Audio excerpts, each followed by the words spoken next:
بسم اللہ الرحمن الرحیم۔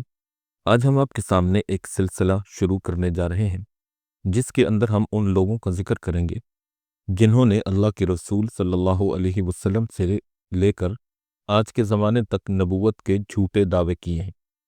چنانچہ ان لوگوں میں سر فہرست جس آدمی کا نام ہے اس میں مسیلمہ کذاب سب سے اوپر نظر آتا ہے۔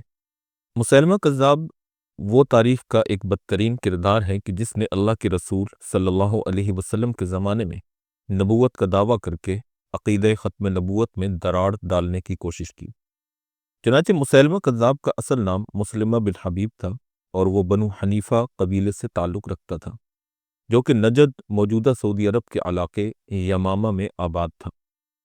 مسیلمہ کذاب نے رسول اللہ صلی اللہ علیہ وسلم کے زمانے میں اسلام قبول کیا تھا اور 9 ہجری میں اپنے قبیلے کے ساتھ مدینہ آیا تھا۔ اس وقت وہ اسلام کا پیروکار تھا، مگر جب واپس یمامہ گیا تو اس نے نبوت کا دعویٰ کر دیا۔ وہ چاہتا تھا کہ رسول اللہ صلی اللہ علیہ وسلم اسے نبوت میں شریک کریں۔ چنانچہ اس نے ایک خط لکھ دیا اور پیشکش کی کہ آدھی زمین ہماری اور آدھی قریش کی، مگر قریش ظالم قوم ہے۔ رسول اللہ صلی اللہ علیہ وسلم نے اس کے جواب میں لکھا کہ زمین اللہ کی ہے، وہ اپنے بندوں میں سے جسے چاہے دے دیتا ہے اور انجام متقیوں کے حق میں بہتر ہے۔ مسیلمہ نے اپنی جھوٹی نبوت کو ثابت کرنے کے لیے قرآن کے مقابلے میں خود ساختہ وحی بھی کھڑ لی، مگر اس کے الفاظ قرآن کے اعجاز کا مقابلہ نہ کر سکے۔ رسول اللہ صلی اللہ علیہ وسلم کی وفات کے بعد مسیلمہ کذاب کے فتنے میں شدت آ گئی اور اس نے ہزاروں لوگوں کو اپنے ساتھ ملا لیا۔ اب ہم مختصر طور پر مسیلمہ کذاب کے کچھ عقائد اور نظریات کے اوپر روشنی ڈالتے ہیں۔ مسیلمہ کذاب کے عقائد و نظریات اسلام سے بہت ہی میل کھاتے تھے اور ملتے جلتے تھے۔ اس کی وجہ یہ تھی کہ اسلام ہی کے بہت سے اصول لے کر ان میں الحاد کی آمیزش کر لی اور اپنے نئے مذہب کی بنیاد بنا لی۔ جن مسائل میں مسیلمی یا بقول ان کے صادقی اسلام سے مختلف ہیں، ان میں سے بعض ہم آپ کے سامنے پیش کرتے ہیں تاکہ اللہ رب العالمین ہمیں ایسے جھوٹے لوگوں کی فریب کاریوں سے بچنے کی توفیق عطا فرمائے۔ چنانچہ کہتے ہیں کہ عامت المسلمین کا خیال ہے کہ رب پروردگار نے ابلیس کو سجدہ کا حکم دیا مگر اس نے انکار کیا اور وہ راندہ درگاہ ہو گیا۔ یہ مقولہ کفر ہے کیونکہ اللہ تعالیٰ سجدہ غیر کا حکم نہیں فرماتا۔ چنانچہ فاروق ثانی میں لکھا ہے کہ ابلیس کا کوئی وجود ہی نہیں ہے۔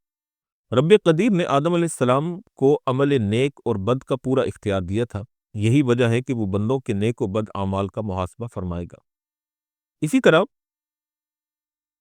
طرح مسیلمی لوگ یہ کہتے ہیں کہ خدا کے بارے میں یوں نہ کہو کہ خدا کا کوئی جسم نہیں، جسم ہے اور اجسام مخلوق سے مماثلت نہیں رکھتا، اور کہتے ہیں کہ ید یعنی ہاتھ، بصر، آنکھ، سمع، کان کے الفاظ جو محمد صلی اللہ علیہ وسلم پر قرآن میں نازل ہوئے اور جو کچھ مسیلمہ رسول کی کتاب فاروق اول میں وارد ہوا ہے سب حق ہے، لیکن رب کا ہاتھ، کان، آنکھ مخلوق کے ہاتھ، پاؤں، چشم اور اسی طرح کان کی مانند نہیں ہے، کسی اور وضع اور حیت کے ہیں۔ ان کا بیان ہے کہ لقاء اور رؤیت باری تعالیٰ پر ایمان لانا واجب ہے کیونکہ ہر چیز موجود ہے۔ سر کی آنکھوں سے دنیا میں دیکھی جا سکتی ہے اور رؤیت بصر یا رؤیت بلا بصر کی قید لگانا فضول ہے۔ اسی طرح کہتے ہیں کہ عالم کے قدوم و حدوث اور اس کی ابدیت اور عدم کی بحث میں نہیں پڑنا چاہیے، اور کہتے ہیں کہ یہ خدائے واحد کی نوازش اور محبت کبریٰ ہے کہ مسیلمہ رسول کو ہم نشین یعنی سجاہ مدعیہ نبوت، جس کا تذکرہ ہم ایک مستقل ویڈیو میں آپ کے سامنے بیان کریں گے، وہ ایک مرسلہ یعنی رسول عورت عطا ہوئی، حالانکہ کسی دوسرے نبی کی بیوی نبیہ نہیں ہوئی، اور کہتے ہیں کہ چونکہ مسیلمہ نبی کو ابو بکر صدیق کے حکم سے شہید کیا گیا اور عمر، عثمان و علی بھی ان کے اس فعل کے محرک اور مؤید تھے، اس لیے خدائے شدید العقاب نے غضبناک ہو کر خلفائے اربعہ کو لعن خلائق میں مبتلا کر دیا، جس طرح کہ یہود کو قتل مسیح کی وجہ سے ذلت اور خواری میں مبتلا کیا گیا۔ اسی طرح اگر ہم مسیلمی شریعت کی بات کریں تو اس نے ایک ایسی یسیر العمل یعنی آسان عمل میں آنے والے آئین اور شریعت کو پیش کیا جس کے ذریعے سے لوگوں کو اپنے دین اور اپنے جھوٹی نبوت کی طرف راغب کر سکے۔ چنانچہ اس نے سب سے پہلے حرمت خمر کا انکار کر کے عہد جاہلیت کی رسم کہن کا اعادہ کیا۔ اس کے بعد حیا سوز نغمہ چھیڑ دیا کہ 4 پاؤں کی طرح انسان بھی تبادل اور تناسل میں فطرتاً آزاد ہے، ازدواجی تعلقات محض انتظام اور خانہ داری کے لیے ہیں، ورنہ کوئی وجہ نہیں ہے کہ مرد و زن عقد نکاح کے دائرہ میں محصور اور مجبور ہیں۔ چنانچہ اس کی کتاب فاروق ثانی میں زنا کو مناح لکھا ہے، کیونکہ مسلمہ کے نزدیک وہ بھی ایک لذت ہے۔ اس کی مطلق العنانی کا یہ اثر ہوا کہ ہر طرف فواحش اور بے حیائی کے شرارے بلند ہوئے، اور فساق اور فجار اور ہوس کے پرستار جوگ ترجوگ اس کے حلقہ ارادت اور نیازمندی میں داخل ہونے لگے۔ مسلمی شریعت کے ماتحت اباحت پسند طباع کو ہوس رانیوں اور نشاط فرمانیوں کا اچھا خاصا ہیلہ مل گیا۔ شراب خوری تو تحلیل زنا سے پہلے ہی حلال کر دی گئی تھی۔ ان فواحش نے ملک کو فسق و فجور کا گہوارہ بنا دیا، اور لطف یہ ہے کہ باوجود ان فاسقانہ تعلیمات کے خوش عقیدہ لوگ اسے نبی اور رسول برحق ہی یقین کرتے تھے۔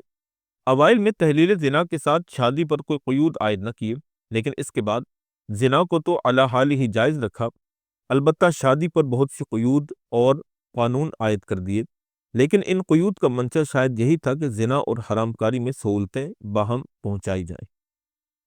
مسلمی لوگ رمضان کے روزے نہیں رکھتے تھے، بلکہ اس کی ممانعت کرتے تھے۔ کہتے تھے کہ روزہ کی جگہ شبع رکھنا چاہیے، اور وہ یہ کہ غروب سے لے کے طلوع آفتاب تک کھانے پینے اور جماع سے پرہیز کریں۔ مسلمہ نے 3 نمازیں ظہر عصر مغرب مقرر کی تھیں، اور حکم دیا تھا کہ تینوں نمازیں مختلف جہات میں ادا کی جائیں۔ مثلا نماز ظہر مشرق کی طرف منہ کر کے ادا کی جائے تو عصر کے وقت مغرب کا رخ کرے۔ چنانچہ اسی طرح مسلمی لوگ نماز میں قرآن نہیں پڑھتے تھے، بلکہ اس کی جگہ مسلمہ کی خود ساختہ کتاب فاروق اول کے کچھ اناپ شناپ فقرے یا اشعار پڑھ لیتے تھے۔ امام اصمعی رحمہ اللہ کہتے ہیں کہ ایک مرتبہ میں نے ایک اعرابی کے پاس قیام کیا، وہ مغرب کی نماز پڑھنے کے لیے کھڑا ہوا۔ پہلی رکعت میں اس نے پڑھا وقد افلح من حیم فی صلاتہ واطعم المسکین من مخلاتہ وحات من بعیرہ وشاتہ۔ اس شخص نے فلاح پائی جس نے اپنی نماز پست آواز میں پڑھی اور اپنے تھیلے میں سے مسکین کو کھانا کھلایا اور اپنے اونٹوں اور بکریوں کو منزل گاہ پر لے گیا۔ پھر رکوع اور سجدہ کر کے دوسری رکعت کے لیے کھڑا ہوا اور اس میں قرات کی جگہ پڑھا بنونا بنو بائنا و بنائنا بغوہن ابناء الرجال الا باعدا۔ ہمارے بیٹے، ہمارے پوتے، ہماری بیٹیاں، ہمارے نواسر، ہمارے دور کے قرابت دار مردوں کی اولاد۔ پھر رکوع سجود کر کے تیسری رکعت کے لیے کھڑا ہوا اور اس میں یہ شعر پڑھا وَيُوسُفُ اذ ولاہ ابناہ علتہ فاصبح فی قعر رقیتہ ساویہ۔ جب سوکن کے بیٹے یوسف کے قریب ہوئے تو یوسف پانی والے کنویں کی تہ میں پہنچ گئے۔ جب وہ تینوں رکعتیں پڑھ کر فارغ ہوا تو میں نے کہا کہ تم نے قرات کی جگہ یہ سب کیا پڑھا ہے؟ تو اس کو تو قرآن پاک سے کوئی دور کا بھی واسطہ نہیں۔ کہنے لگا کہ اسماعی، میں اس بات کی شہادت دیتا ہوں کہ آج سے 40 سال پیشتر میری پھوپھی نے اس کو مسلمہ رسول سے سیکھا تھا، جس سے آپ اندازہ لگا سکتے ہیں کہ اس نے اپنے وحی بھی بنا لی تھی۔ تقدس کے دکاندار اور خانہ ساز نبی اپنے سلسلہ تدبیر میں کلام الہی کو بھی نفس و شیطان کا بازیچہ لہو و لعب بنانا چاہتے ہیں، اور کلام خداوندی جو دنیا میں قیام صداقت کے لیے نازل ہوا ہے اس کے نام سے مکر و فریب کا کاروبار چلاتے ہیں۔ چنانچہ مسلمہ نے بھی قرآن کے مقابلے میں بعض عبارتیں لکھ کر ان کے کلام الہی ہونے کی حیثیت سے لوگوں کے سامنے پیش کیا، مگر اہل علم اور اصحاب بصیرت کے نزدیک سامان خندہ زنی کی سوا ان کی کوئی بھی حیثیت نہیں ہے، کہ جائے کہ ایسی خرافات کو معاذ اللہ کلام الہی کے مقابلے میں پیش کیے جا سکے۔ مسلمہ کا کلام اور وہی ایک ایسا مضحکہ خیز ہے کہ ارباب ذوق ہنسی کے مارے لوٹ پوٹ ہو جائے۔ اس نے سورہ عادیات کے مقابلے میں لکھا، جس کا ترجمہ یہ ہے، قسم ہے کھیتی کرنے والوں کی، اور قسم ہے کھیتی کاٹنے والوں کی، اور قسم ہے بھوسا صاف کرنے کے لیے گندم کو ہوا میں اڑانے والوں کی، اور قسم ہے آٹا پیسنے والوں کی، اور قسم ہے روٹی پکانے والوں کی، اور قسم ہے سالن پکانے والوں کی، اور قسم ہے تیل اور گھی کے لقمے کھانے والوں کی، کہ تم کو صوف والے بادیہ نشین عربوں پر فضیلت دی گئی ہے، اور مٹی سے مکان بنانے والے شہری یعنی عرب بھی تم سے بڑھ کر نہیں ہیں۔ تم اپنی روکھی سوکھی روٹی کی حفاظت کرو، عاجز درماندہ کو پناہ دو، اور طالب اور مانگنے والوں کو اپنے پاس ٹھہراؤ۔ اسی طرح اس نے سورہ فیل کے جواب میں لکھا، الفیل ومل فیل لہ ذنب وبیل وخرطوم طویل ان ذلک من خلق ربنا الجلیل۔ ہاتھی، اور وہ ہاتھی کیا ہے، اس کی بددما دم اور لمبی سونڈ ہے، یہ ہمارے رب کی جلیل مخلوق ہے۔ اسی طرح بہت ساری چیزیں اس نے قرآن کریم کی بنائی جن کو اختصار کی وجہ سے ہم چھوڑ رہے ہیں، یہاں پر بیان کرنے کا مقصد نہیں ہے۔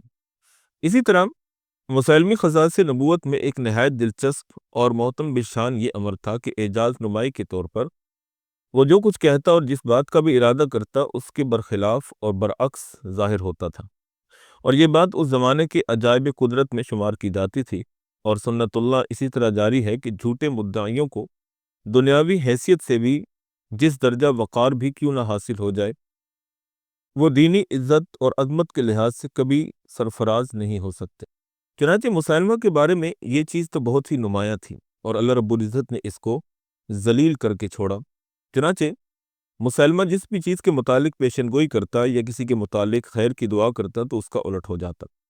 چنانچہ ایک عورت مسلمہ کے پاس آئی اور کہنے لگی کہ ہمارا نخلستان یعنی باغ سرسبزی سے محروم ہے اور کنویں بھی خشک ہو گئے ہیں، آپ حضرت مجیب الدعوات سے ہمارے لیے پانی اور باغ کی شادابی کی اسی طرح دعا کیجیے جس طرح کہ جناب محمد صلی اللہ علیہ وسلم دعا کیا کرتے تھے۔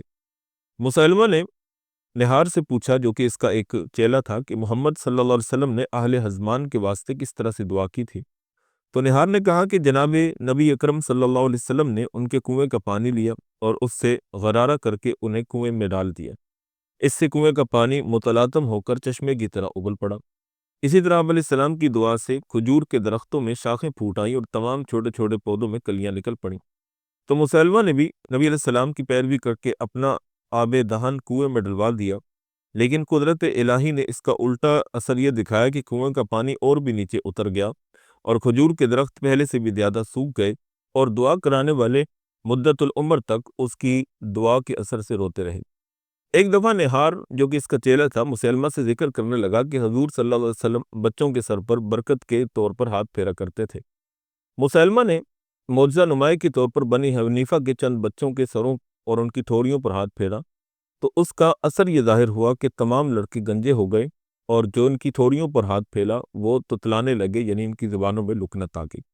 یہ چند ہم نے آپ کے سامنے چیزیں بیان کی، اس کے علاوہ بھی بہت سی چیزیں اس نے خود نمائی کے طور پر بنا رکھی تھیں، جنہیں وہ اپنے طور پر اپنے معجزات سے تعبیر کرتا تھا۔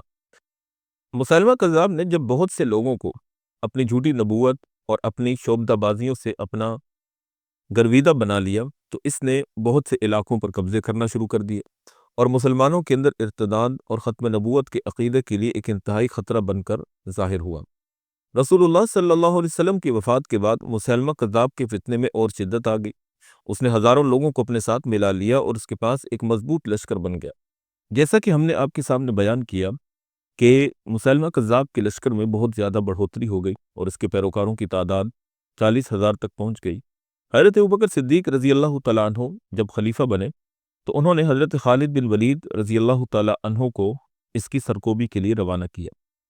جنگ یمامہ اسی طور پر رونما ہوئی سن 11 ہجری کے اندر، کیونکہ جس جگہ پر یہ جنگ ہوئی اس کو یمامہ کا علاقہ کہتے ہیں، اسی لیے یہ جنگ یمامہ کے نام سے مشہور ہوئی۔ جنگ یمامہ میں ابتدا میں مسلمہ کے لشکر کو برتری حاصل ہوئی، مگر پھر حضرت خالد بن ولید نے جنگی حکمت عملی بدلی اور اسلامی فوج نے زبردست حملہ کیا۔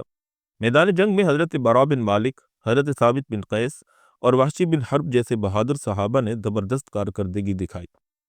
بالآخر وہ لمحہ بھی آیا جب وحشی بن حرب نے ایک ہی نیزے میں مسلمہ کذاب کا کام تمام کر دیا۔ وہی وحشی جنہوں نے جنگ احد میں حضرت حمزہ رضی اللہ تعالیٰ عنہ سید الشہداء کو شہید کیا تھا، آج اسلام کے دشمن کو ہلاک کر رہے تھے۔ یہ جنگ مسلمانوں کے لیے بہت بھاری ثابت ہوئی۔ 1200 سے زائد صحابہ شہید ہوئے، جن میں کئی حفاظ قرآن بھی شامل تھے۔ اس جنگ کے بعد حضرت ابوبکر صدیق نے قرآن کو جمع کرنے کا فیصلہ کیا۔ مسلمہ کذاب کے جھوٹ کا انجام تاریخ میں ایک عبرت بن گیا۔ آج بھی جو شخص نبوت کا دعویٰ کرے گا وہ اسی انجام کو پہنچے گا، کیونکہ محمد الرسول اللہ صلی اللہ علیہ وسلم اللہ کے آخری نبی ہیں اور آپ کے بعد کوئی نبی نہیں آئے گا۔ یہ تھی مسلمہ کذاب کی کہانی، ایک شخص جو نبوت کا جھوٹا دعوے دار تھا اور جس کا انجام ہمیشہ کے لیے عبرت بن گیا۔ اگر آپ کو یہ ویڈیو پسند آئی تو اسے لائک، شیئر اور سبسکرائب کرنا نہ بھولیے گا۔ اسی طرح مزید تاریخی ویڈیوز کے لیے ہمارے ساتھ جڑے رہیے گا، انشاءاللہ آپ کے علم میں بہت اضافہ ہوگا۔ امید واثق ہے کہ آپ کو ہماری یہ ویڈیو پسند آئی ہوگی۔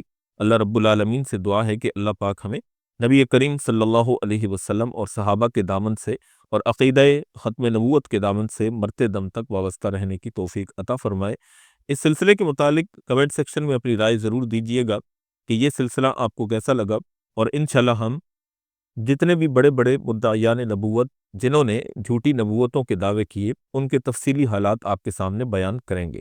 اگر آپ کو یہ پسند آئے تو ضرور اپنی رائے کا اظہار کر کے ہمیں موٹیویٹ کیجیے گا۔ وآخر دعوانا ان الحمد للہ رب العالمین۔